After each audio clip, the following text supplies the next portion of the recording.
Та нар маань бүгдээрээ сайн байна уу? Энэ удаа би та бүхэндээ Монголд болсон нэгэн хэрэг ярихаар бэлтгэлээ.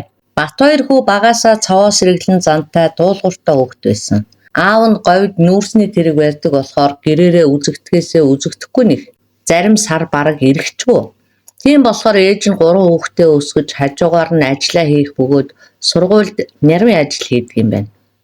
Ар гэр нь боломжийн амьдралтай болохоор Батбаяр дутагдах, гачигдах юмгүй өссөн. Гэсэн хэдий ч эцгийн нөмөр нөөлөг тэднийд их дутагддаг байжээ. Дээрээ 2 эгчтэй бөгөөд аав ээж хоёр нь эгч нарын бол болохгүй бүтэхгүй юм хэвэлж загнаж зэмлдэг боловч ганц хүүгээ болохоор их эрхлүүлж бараг үг чилдэггүй. Хүү эхлээд эгч нарынхаа үгэнд ордог сайн хүүхэд байснаа том болох тусмаа л дураараа зан нэгсээд сүүлдээ эгч нарынхаа битгийл ээжийнхээ ч үгэнд орхоо болсон. Ойр зур дэлгүүр хоршоо гүйлгэхэд хариулт мөнгөнд авчирч өгөхгүй мартуулна. Эсвэл төдөн төгрөг эдэн төгрөг өгчих тэгвэл би явчаад ирээ ингээд үгүй гэх мэтээр байнга л мөнгө ярьдаг болчихсон. Энэ мэдээж яг тухайн үед дэлгэрээд байсан PC тоглох гэж л тэгдэг байж. Аав нь ирэхээр хүүдээ бас нилээдгүй мөнгө өгнө. Ингэж сүүлдээ гэртээ ирж чонохгүй үүнээс нь болж ээж дэгч нар нь хайж эрэл сурал болдог байлаа. Шилжилтийн насанд хүрэхэд бага насанд нь байдаг байсан нөгөөх уриалгах нь тусрахгүй зам шал өөр болчихсон. Гэрийнхнийгээ бараг хүн ч гэж тоохгүй. Ааваасаа өөр хүний үгэнд ч орохгүй. Тэгсэн мөртлөө бол харин ааваасаа жаахан имээдэг, аавтайгаа ерөнхийдөө их амжихан байдаг байсан. Гинтхэн аавынх нь нүдний хараа муудсан гинэ. Тэгээ бүр нүднийхээ хараанаас болоод ажилласаа гараад группт орсон юм байна.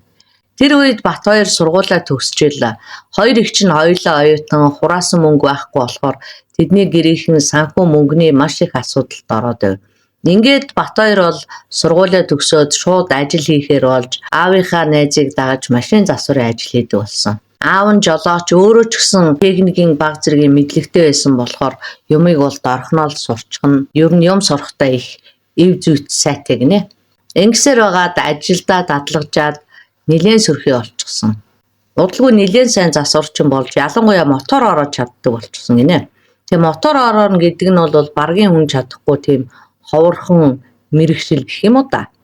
Тэгээ хүмүүс бол багыгаар их гойж юм хийлгэн хөдөө гадаач дуудлагаар явна.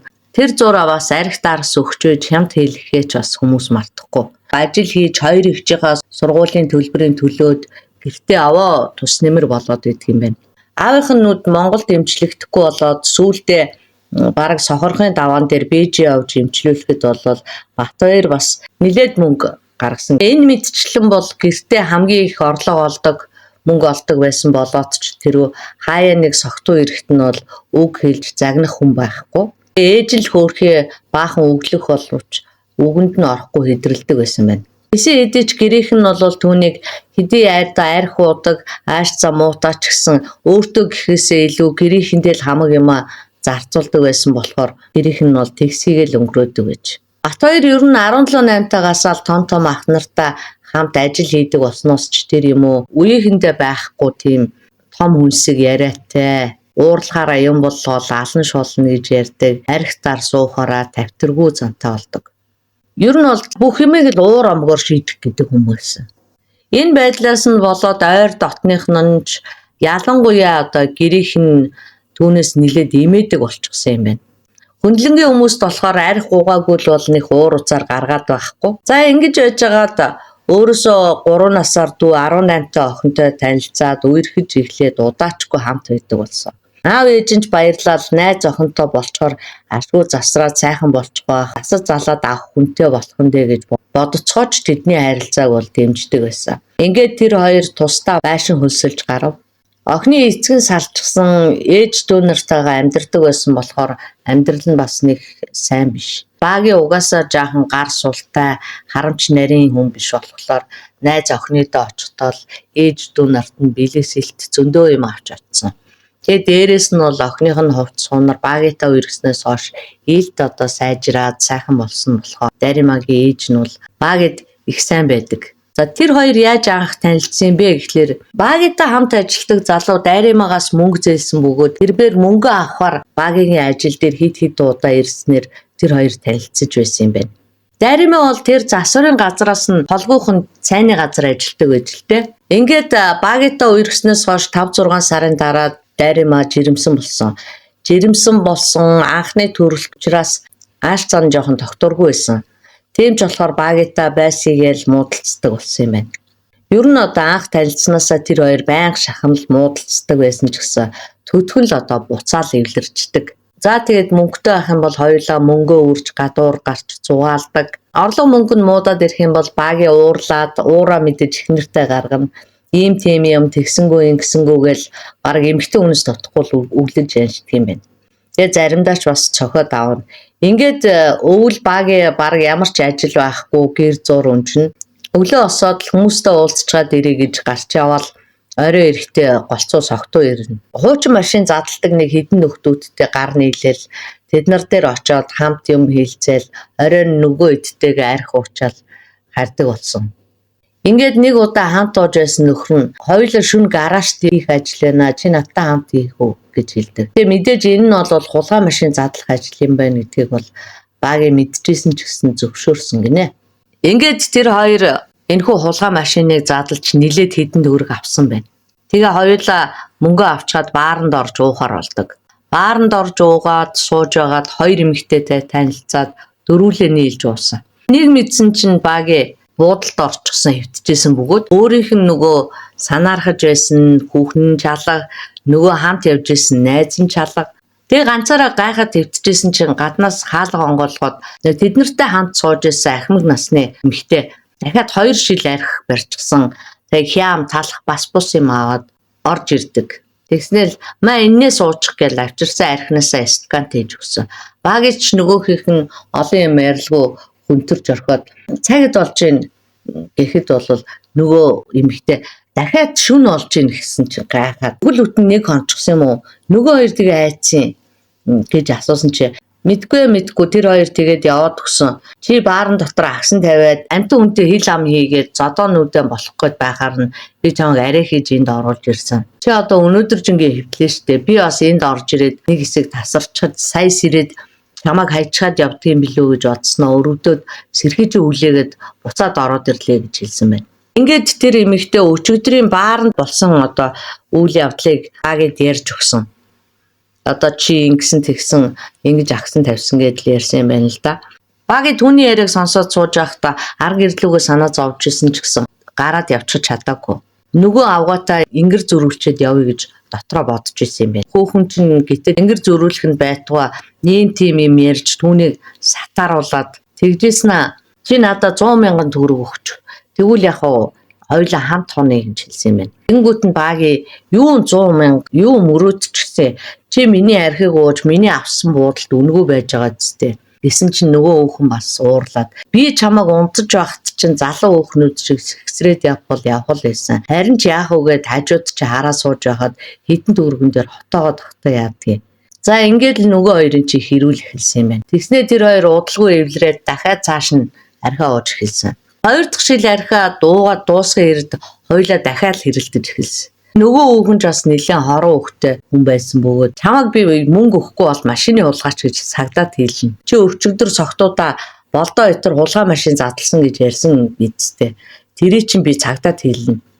За ингэж хэлээд энэс болоод хоёлаа ингэж хэлснээс болоод тэр хоёр байдгаараа муудалцаад багийн нөгөө агсардгаараа агсраад паскандаа байсан мөнгөө гаргаж ирээд нөгөө хүүхний нүүр амруу чихэх гэж дайраад ингээ бөө хэрүүл зодон болсон байна. Тэдний байрлсан өрөө нь болохоор буудлынх нь 3 давхрын хамгийн мухрын өрөө байсан болохоор буудлын жижигүрэн ч тэдний энэ муудалцааныг мэдээгүй. Тэгээд ч одоо манайхны айл агсан тавихыг хэлж арах уу. Буудалд бол байнга шахмал согтуу хөлчөө улсууд хэрүүл уруул зодоонуудын болдог болохоор тоогоогүй байх л та. Багийн төвчж байгаа л хоёулаа дахин илэрхээр болоод өнгөө буцаагаад далд хийх үед нь эмэгтэй багийн өснөөс нь сулгааж эхлэхэд багийн гинт дуурлаж өстүүлсэн гарын тавиулаад жижүүрээс гууж ирсэн нөгөө хямны хотхыг авч нөгөө хүүхнийг хутгалсан байна. Хутгалуулсан эмэгтэй байдгаараа ойрлоход нь багийн айж цочсондоо түүний хоолойг нь хэрчсэн. Уурандаа бүр цаашлуулж лавшруулад алхаар шийдсэн байгаа.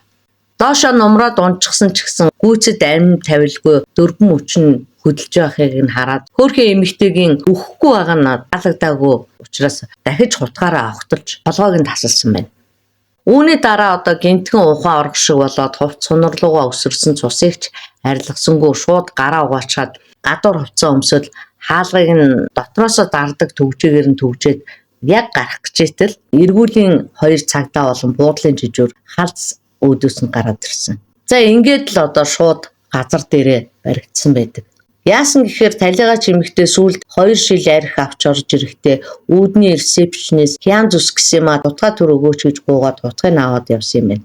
Тэр эмэгтэйг бас настаа тогтсон хүн шиг харагдгаар нь за хурдан авчираад өгөөрэй гэж хэлээд дутгаа өгч явуулчаад ажилдаа болоод өөрөө ч одоо түүнд хутга өгж явуулснаа бараг мартцсан байсан гинэ. Тэгтэл 3 давхраас бууж ирсэн нэг хүн булангийн өрөөнд 2 хүн зодолтоод байна. Эртхэн цагдаа дуудсан дээр шүү. Эвгүй юм болохгүй гэж нилээн нухацтай хэлчихэд гараад явсан гин. Тэгтэн л одоо жижүүр эмэгтэй хамгаалагчтай хэлэхэд нөгөөх хамгаалагч нь болвол өө шууд цагдаа дуудчихэ. Айгуу шүнжингээ зодолтоо салахгүй. Өрөөнд нь хутга шүүг байгаа юм бол очиод ч яах юм гэж хэлээд цагдаа дуудсан бөгөөд эргүүлийн цагдаач одоо тэр үед ойрхон явж таарсан болохоор шууд л хүрээд ирсэн байсан. Ингээд тус хэргийг шалгаж мөрдөн байцаалтын ажиллагаа явуулж эхэлсэн. Тэгээ бүх юм яг үйлдэгдсэн газар дээрээ бараг цогцсон ч хүрж амжаагүй байсан болохоор мөрдөн байцаах үйл ажиллагаа бол бусад хэргийг бодвол арай хурдцтай болж өнгөрсөн. Батбаярт хүний аим хохиросон гэмт хэргийг онц хэрцгийгээр үйлдсэн талигаачийн цогцыг зэрэмдэглэсэн зэрэг үйлдэлт нь 20 жилийн ял идэвхлэхээр болсон юм байна. Мөн хулгайн автомашиныг мэдсээр байж задалж худалдан борлуулахад нь тусалсан хэрэгт нь бас ял тооцсон гинэ. За ингээд өмгөөлөгч нь бол Батбаярыг уг гэмт хэргийг үйлдэх үедээ Батбаяр нь 2 өдөр дараалан ууж согтуурсны улмаас өөрийгөө хянах чадвараа алдаж ухаангүй үедээ энэ хэргийг үйлдсэн хэмээн өмгөөлсөн боловч энэ нь бол шүүх хуралд нөлөөлөөгүй. Ингээд л одоо удахгүй төрөх хүүхдээ хүлээж байсан 20 эдхэн настай залуу сайн дураараа архины солиоролд ороод тэгээ 50 настай эмэгтэйгийн амийг онц хэрцгийгээр хөнөөж амьдралынхаа одоо нэг хэсгийг торны цаана өнгөрөх болсон байна. Манай монголчуудын эрэгтэй хүүхдээ эмэгтэй хүүхдээсээ ямагт илүү дээгүүр тавьдаг, цондгоо хүүхдийг ганц хүү юм, ганц охин юм гэж бусдаас нь илүү эрхлүүлдэг. Иймэрхүү байдал нь бол энэ залууд өөрийгөө бусдаас илүү онцгой гэж үзэхэд хүргэсэн байна. Өөрөөсөө өөр хүнийг хүндэлдэггүй тийм хүмүүжлэлтэй болохт нь ч гэсэн тодорхой хэмжээнд нөлөөлсөн гэж харагдаж байна. Мөн энэ хэрэг дээр Батбаярын гэр бүлдээ оруулдаг орлого нь яалтчгүй бусдаасаа илүү байсан болохоор магадгүй өөрийгөө дөвөөлөх бас нэгэн шалтгаан нь ч болж исэн баг. За тэгээд аав ээж нь салаагүй боловч амьдралын эрхээр хол тусдаа удаан хугацаагаар байдаг байсан нь бол эцэггүй юм шиг, эзэнгүй юм шиг өсөхт нь бага хэмжээнд боловч нөлөөлсөн байж болох юм. За ингээд энэ удаагийн дугаар маань нэг юм байлаа. Дараагийн дугаараар дахин уулзтлаа. Түр баяртай.